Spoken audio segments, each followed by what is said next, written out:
Seorang aktivis Makassar bongkar fakta di balik hoax TKA Cina di Morowali.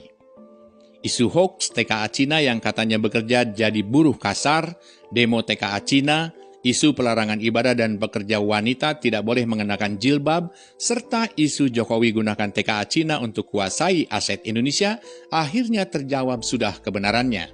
Adalah seorang aktivis bernama Ikhwan Kalimasada yang membongkar kebenaran di balik berbagai hoax di Morowali tersebut dengan turun langsung ke lapangan. Dalam profilnya disebutkan ia kini bekerja sebagai business connection dan mempelajari sosiologi di Universitas Hasanuddin, Makassar. Selain membagikannya di Twitter, yang di-retweet hampir 200 kali, dia pun menulis status serupa di FB miliknya. Berikut statusnya yang kini viral di media sosial. Menyingkap tabir hoax Morowali adalah PT Indonesia Morowali Industrial Park atau IMIP yang disebut-sebut dalam hoax Morowali tersebut. Dari yang awalnya sebatas isu tenaga kerja asal Cina, lalu berkembang lebih liar dari semisal adanya larangan ibadah sholat dan larangan penggunaan jilbab untuk para karyawati yang beragama Islam.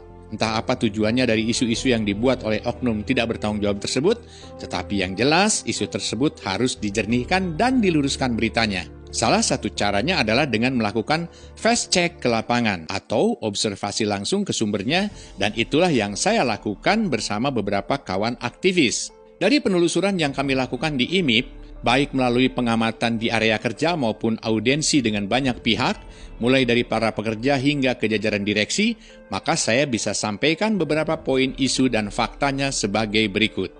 1. Isu soal banyaknya TKA asal Cina. Faktanya, jumlah TKA di IMIP adalah 3.148 orang dari total karyawan yang berjumlah 30.428 orang. Itu artinya, jumlah TKA hanya sekitar 10% dari keseluruhan karyawan, dan itu jelas tidak melanggar batas ketentuan peraturan dan perundang-undangan yang berlaku.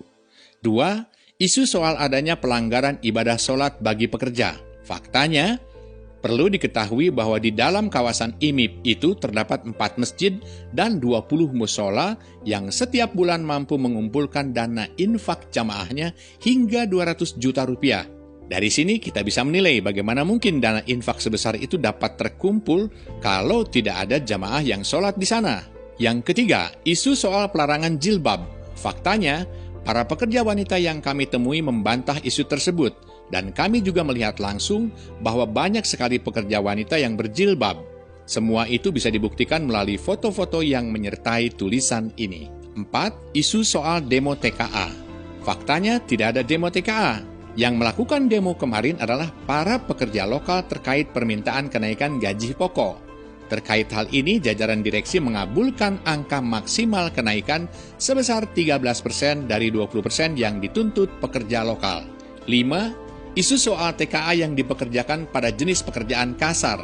Faktanya, TKA asal Cina yang berada di sana hampir seluruhnya bekerja sebagai operator alat yang memang berteknologi asal Cina. Mereka sekaligus bertindak sebagai trainer bagi para pekerja lokal dalam rangka alih teknologi. Makanya dari waktu ke waktu jumlah TKA akan semakin berkurang, sehingga pada tahun 2023 nanti diproyeksikan hanya akan ada 5% maksimal TKA dari total karyawan 100.000 orang.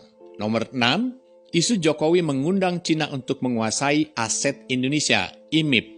Fakta, IMIP berdiri pada tanggal 19 September 2013 yang merupakan tindak lanjut dari penandatanganan perjanjian B2B di hadapan Presiden SBY dan Presiden Xi Jinping di Hotel Shangri-La Jakarta pada tanggal 3 Oktober 2013 yang sekaligus dalam rangka mematuhi Undang-Undang Nomor 4 Tahun 2009 tentang mineral dan batu bara yang menetapkan larangan ekspor mineral mentah mulai 12 Januari 2014. Nah, dari sini semua terjadi sebelum era permintaan Jokowi tentunya kan? 7. Isu TKA digaji lebih tinggi dari TKI. Fakta, IMIP adalah perusahaan profesional di bidangnya. Dan sebagaimana perusahaan-perusahaan lain, mereka memiliki standar pengupahan yang merujuk kepada aturan ketenagakerjaan, termasuk di dalamnya standar keahlian dan jabatan. Di IMIP, gaji awal untuk lulusan SMA ada di kisaran angka 4,2 juta.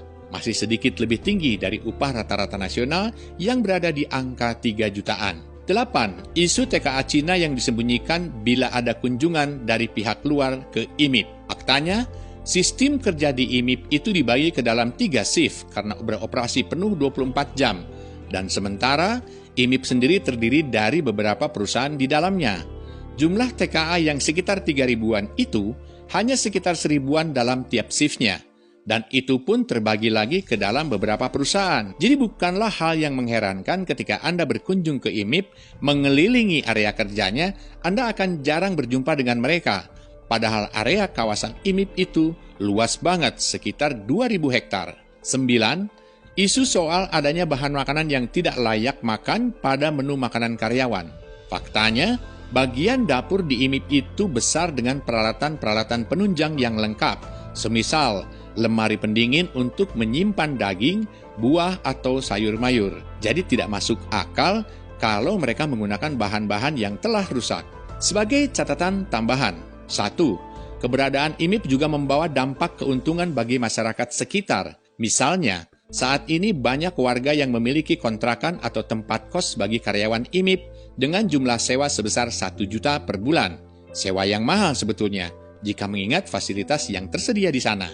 2. IMIP juga membangun fasilitas kesehatan berupa poliklinik yang melayani masyarakat umum dengan cuma-cuma alias gratis. Anggaran yang disediakan IMIP untuk poliklinik ini mencapai 1,2 sampai 1,4 miliar per bulannya, di mana 700 jutanya adalah dana yang dikeluarkan untuk pengadaan obat bagi hampir 400 pasien per hari. 3. Pajak perusahaan yang diterima negara setiap tahun dari IMIP juga besar sekali, yaitu 4 triliun rupiah pada tahun 2018, dan estimasi pada tahun 2019 adalah akan berkisar di angka 4,8 triliun rupiah. 4. IMIP juga merupakan kawasan industri yang mandiri. Ini bisa dibuktikan dengan adanya fasilitas pendukung kawasan seperti pelabuhan khusus, bandara khusus, pengolahan air, pabrik oksigen, dan PLTU sendiri. 5. IMIP juga bekerja sama dengan Politeknik Industri Logam Morowali yang pendiriannya atas inisiasi Kementerian Perindustrian, di mana mahasiswa pada semester 4 dan 5 akan melakukan magang di IMIP atau selama 1 tahun penuh. Bagaimana menurut pendapat Anda? Masih akan percaya hoax? Itulah fakta yang disampaikan oleh Ikhwan Kalimasada berdasarkan penelitian langsung ke lapangan yang terjadi di Morowali.